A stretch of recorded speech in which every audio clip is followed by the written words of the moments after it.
My name's Annette Webb. I'm the Associate Dean of Academic Affairs at UC Riverside University Extension Division. And I've been participating in this Action Network team for about a year, and it's been really rewarding, and I'm happy to be here today to share some of that work with you. Good afternoon, everybody. Thank you for coming and joining some afternoon time with us here. My name is Emma Diaz, and currently I am the director for a consortium in adult education. So we go by Inland Adult Education Consortium. I am housed at San Bernardino Valley College, but I do work regionally. So that includes, Crafton Hills College, as well as our 5 districts. Working with adult education to get adults to be able to transition either to post-secondary settings or to the university setting or to the workforce setting. And so I've been participating for about a year and a half with this ANT team, which has been great collaboration regionally. And so Annette and I are here to share a little bit about the group and what we do. Yes, so let me share my screen and get the slide deck up.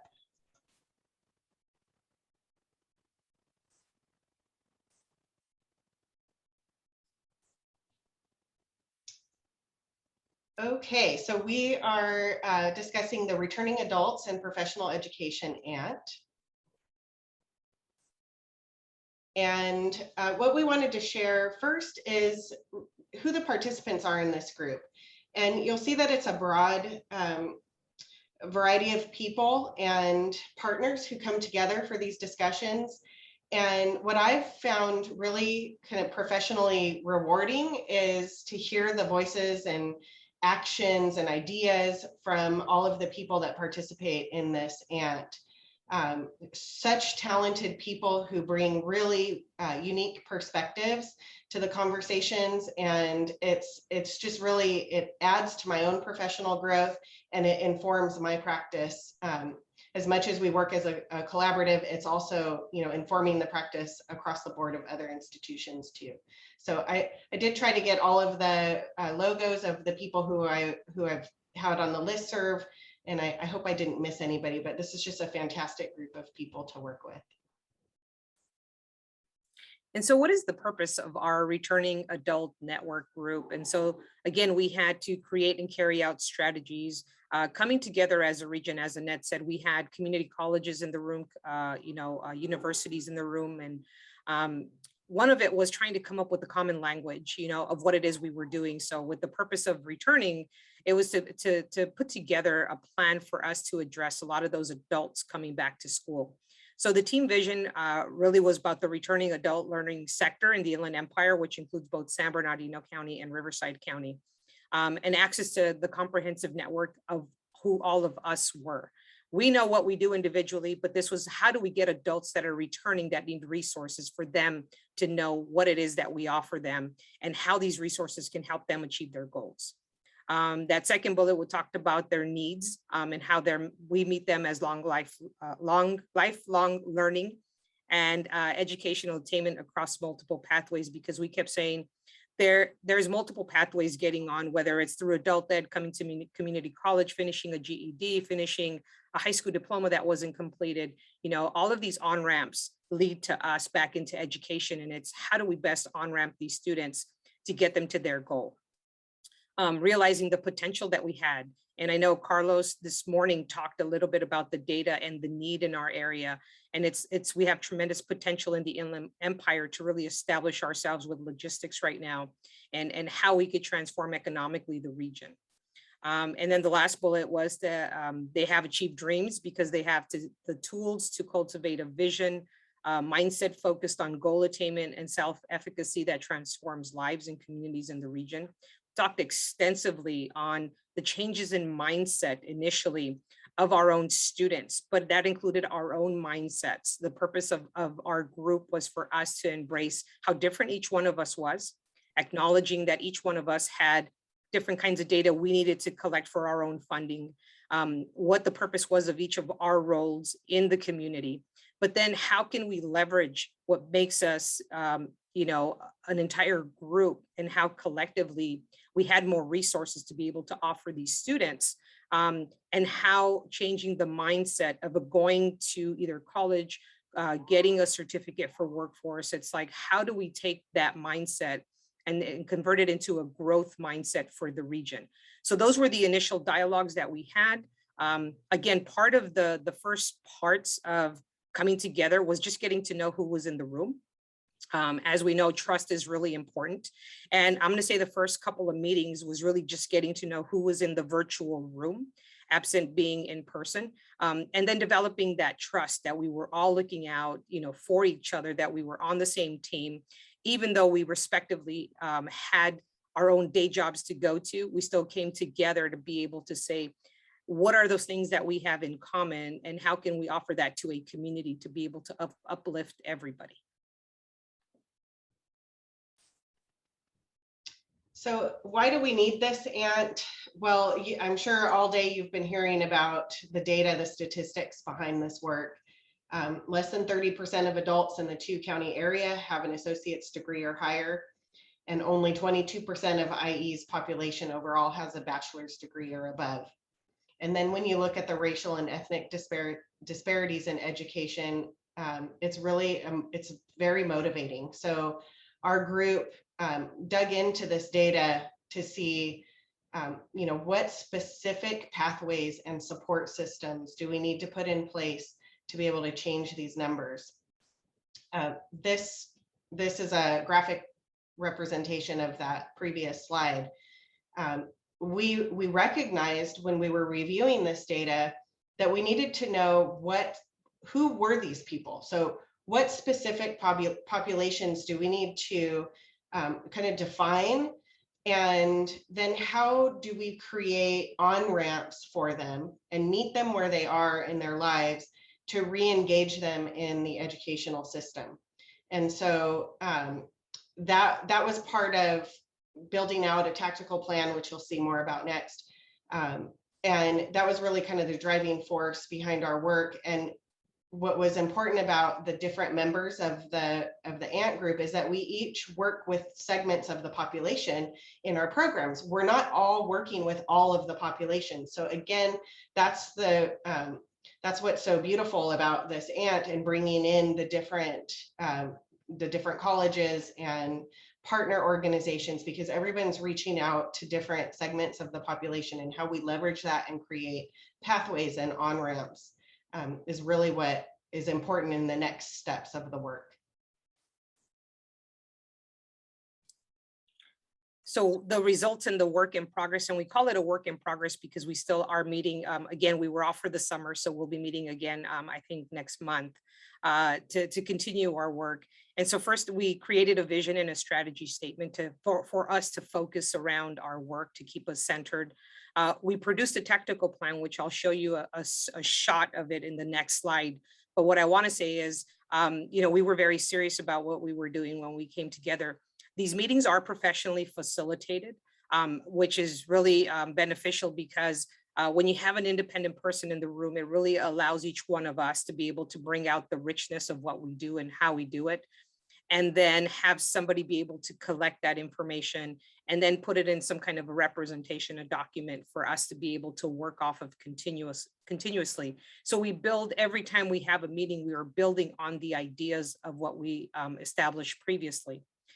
We identified 4 adult populations needing the target resources to increase their educational attainment. So here, this is kind of I'm going to say a picture of who the adult ed student that we're talking about. So they are adults that are 25 and older. Some have college, but no degree or credential. We have adults with no high school degree. And again, I want to paint the picture in the sense of saying, too many times when we say, adult ed, and I've had this dialogue even with superintendents when they say, well, if I'm a good superintendent and I don't have any dropouts, we don't need adult ed.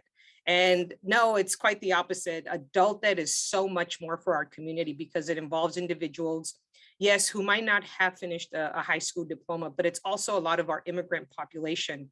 Right now, we know there's a lot of, refugees being moved around. What if some get resettled in our area? They might need a very simple language ability, which is, starting with ESL courses.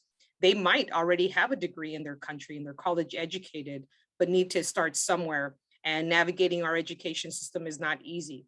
So some of the characteristics that they have are not the characteristics of what somebody would say is just a high school dropout. No, it's so much more than that. Adult education is a population that needs these resources. Maybe they've been laid off. They need a new CTE certificate. Maybe it is that they just don't have a diploma or a GED, and yet they've been working, and now maybe their work setting requires this. So it's a lot of characteristics that we don't traditionally associate with adult education. Again, we have some young adults, which can be between the ages of 18 and 24, who have, either stopped out or dropped out for whatever reason and didn't make it to post-secondary. So we want to be able to accept that population as well. And community colleges, there's a whole nother ANT group that was talking about community college students with 60 plus or more units that needed to transfer and what were their barriers. So we know that all of these types of individuals are multiple populations that have different barriers. And when we can help them address the barrier with resources, we can help them come back and attain, whether it is a degree, whether it is a certificate, whether it is just a language ability.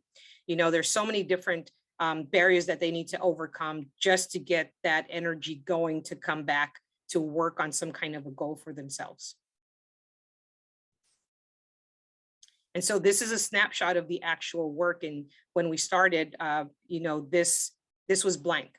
And as a group, we collectively, through the facilitation, were able to bring out and to have a discussion about some of these that were very, sensitive topics in the sense of, what are the outputs that we're looking for? How will we know that we're being successful? How can we reduce the percentages of those populations that are out of school? How will we know? We talked about our output metrics. We talked about both short-term and long-term goals. And I know Lori is on this call, and I've spoken to her a couple of times about additional grant funds. So, you do need money. And so it's like, how does the vision of what we're doing align with the bigger need in the region? And I know earlier when they had the breakout sessions, I know the chancellor to our community college, our new chancellor, Diana Rodriguez, was talking about the need in the area, but how through collective impact, we're able to address it. And that's what this is a representation of for the adult population, is how are we going to be able to measure, the progress of the group, but then also be able to have this be like a living document and change it if we see needs in the community that we can address through maybe additional grant funds or private funding that can help some of these students. Because we know some of them, because they're the non-traditional student, we know that if they're, in the process of maybe, working on immigrant documentation, maybe they might not qualify for financial aid. What options do they have? So forth. So these are the population that are, not traditional. So we don't always have the methods of how to help them. So it's about being creative and saying, how do we address the need though, in order to get them back to an educational setting? Yeah, and I'll just add on, I'll go back for just a second to this bullet number 3, or item number 3 about the stop out students. 2 universities in the ANT were working with their institutional research offices on university level stop out student data and trying to figure out, why are students stopping out, especially during the pandemic. There was an additional serious layers added on to students and their families. And so the work that was being done collectively was also being taken back and at the university or institutional levels being reimagined or reinforced through the collective work. So at UCR, at my university, we've worked with our institutional research office to pull the stop out data. We have leveraged some of the higher education relief funding to re-engage students in their degree progression. And, based on some of the work that GIA was already doing, we've also looked at grants for small fees that may have been barriers to students coming back and waiving those small fees. So there are a lot of pieces of this work that we can bring back to our individual units and kind of reimagine or revisit certain initiatives. So this ANT meets the second Wednesday of every month from 8:30 to 10 a.m. And if you're interested in joining, we'd love to have you. If some of the things that we've talked about resonate with you. Ida Hermosillo is our Director of Network Engagement for GIA, and her email is there. You can reach out to her directly, and then she'll connect you with the schedule and all of the work that has been done so far. And I'll stop sharing now so we can take some questions.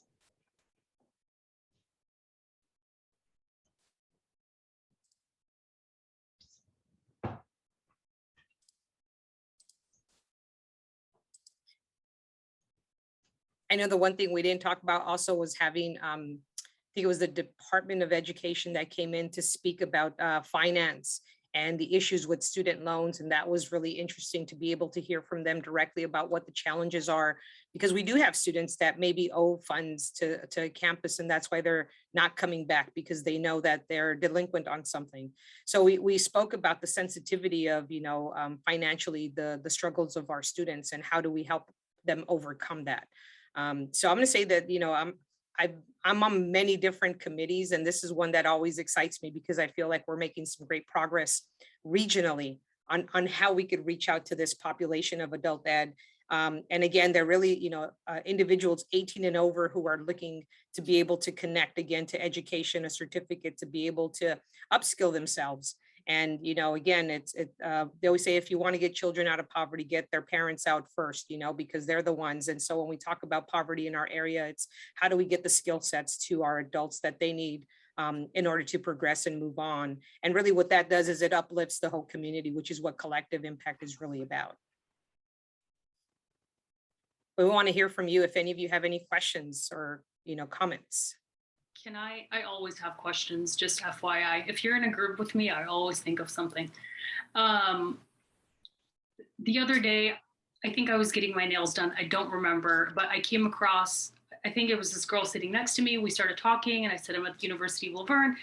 And at some point in the conversation, she said, yeah, I have like 60 college credits.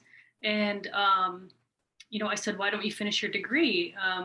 And she said, I'm an esthetician right now, but basically, she's like, life happened. Like, I got a divorce, got remarried. My husband now has 3 kids. I have a kid. So we have 4 kids. Like, I make a little bit more money than my husband, so I can't just quit my job and go to school.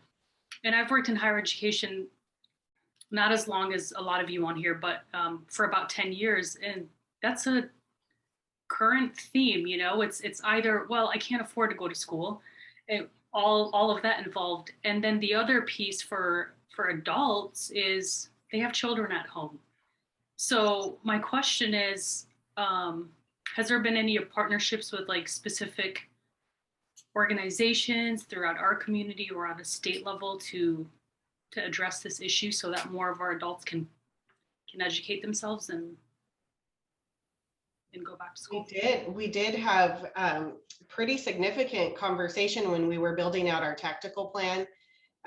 Even in the brainstorming phase, the support services that are required for students to come back into education, and childcare was like the top of that list.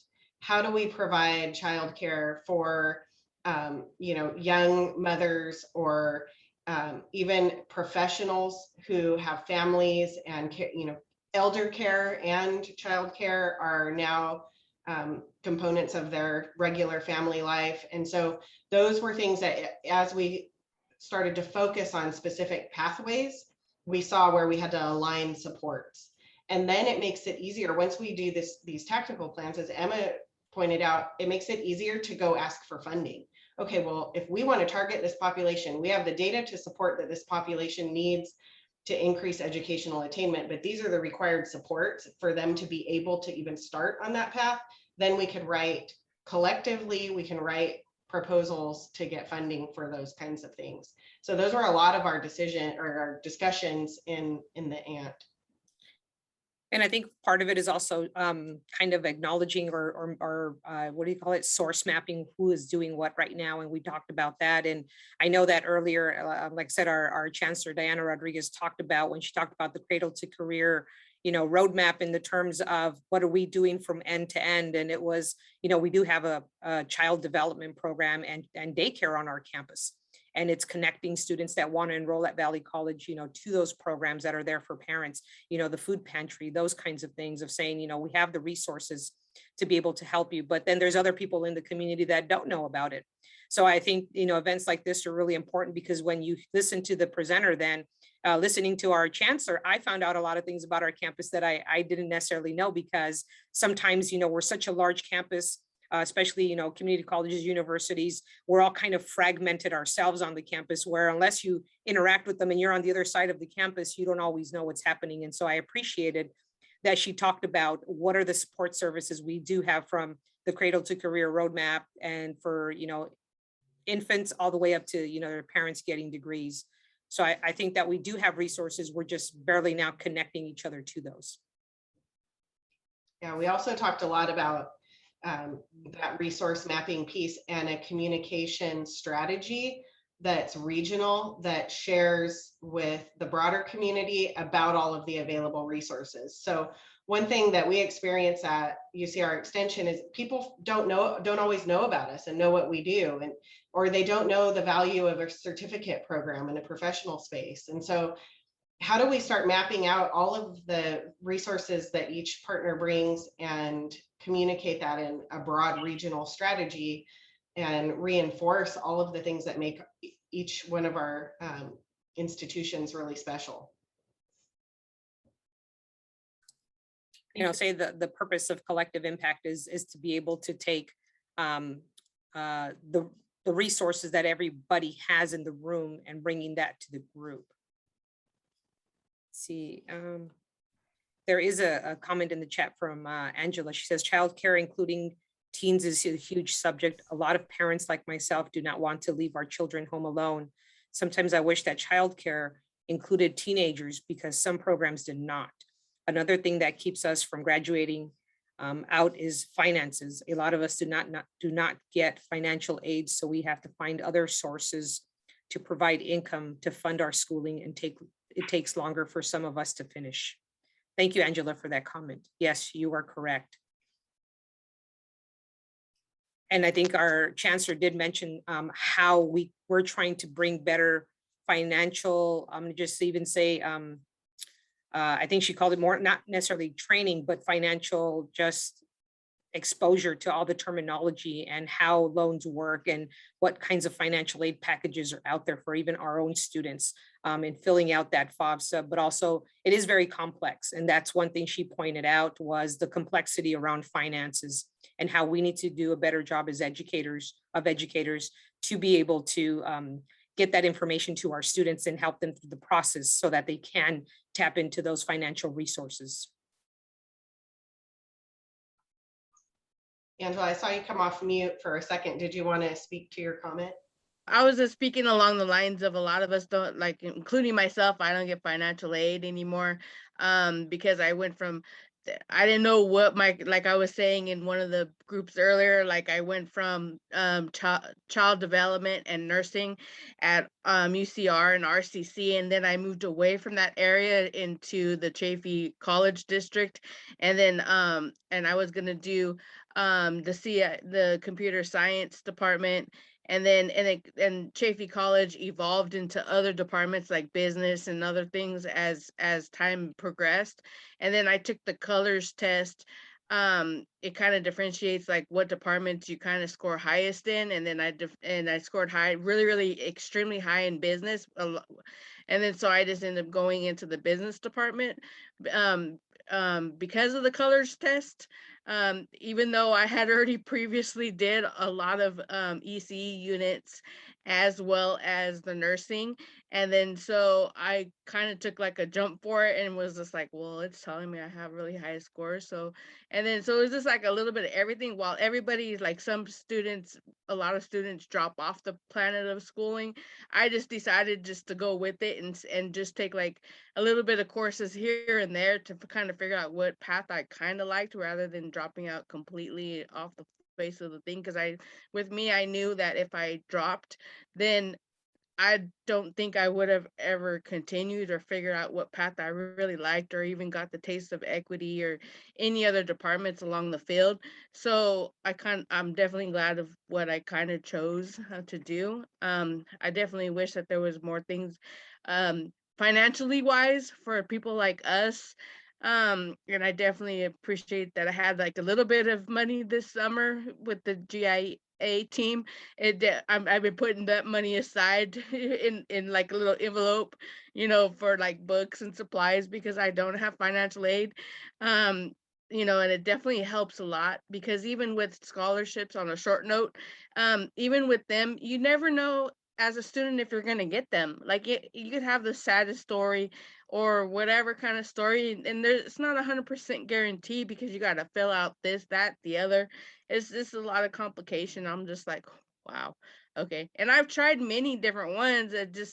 I think I've only got like maybe like one or two, and every single time I tried, and I try to fill them out every semester, and it's just so complicating sometimes to fill out scholarships when it's not, like a 50-50 chance. I feel like it's a less percentage than that.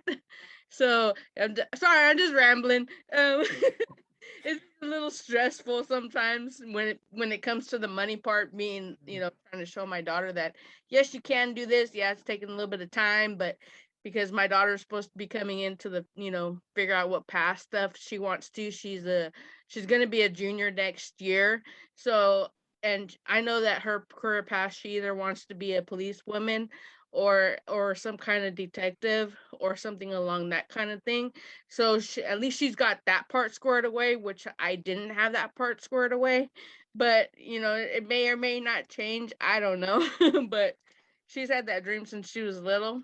But, it's just different when it comes to when, as things evolve, and money has a lot to do with it for some of us, especially in the lower range, not lower range, but like underprivileged categories, I guess, is like the easier, nicest way of saying things. No, absolutely, Angela. Thank you for sharing that. And that's you're exemplifying the characteristics of, some of the students we've said that have those barriers to be able to finish. And thank you for sharing that. I know, it puts you in a very vulnerable position to be able to share it, but thank you, because those are the characteristics we've talked about in our meetings, and saying, how do we overcome this? How do we help the students that are going through this? And so thank you for that. And I did get the 1-minute warning from Megan right now. So we have another maybe 30 seconds left.